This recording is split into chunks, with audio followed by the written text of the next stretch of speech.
انسان کو نہیں معلوم، اس لیے کہ جو یہ سمجھتا ہے کہ مجھے نہیں معلوم، اسے ایک چیز کا علم ہے کہ مجھے نہیں معلوم۔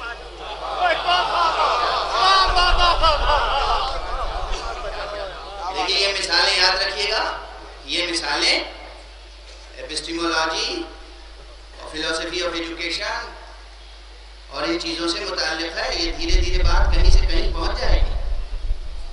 یہ صرف سخن گسترانہ بات نہیں ہے۔ اسے ایک چیز کا علم ہے، ایک قضیہ اسے معلوم ہے، اس کے پاس ایک انفارمیشن ہے، ایک قضیہ ہے، مجھے نہیں معلوم، یہ معلوم ہے اسے۔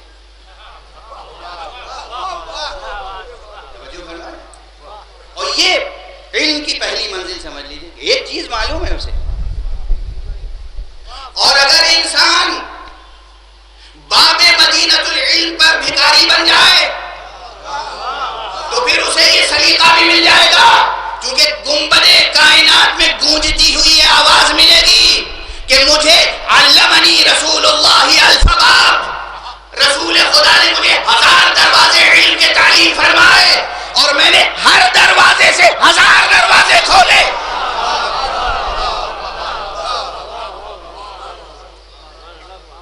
آپ اسے صرف روایت کے انداز میں سنتے چلے گئے ہوں گے۔ میں کوشش کروں گا ان 3 مجلسوں میں یہ واضح کر سکوں کہ کس طریقے سے ایک در سے 1000 در کھل سکتے ہیں۔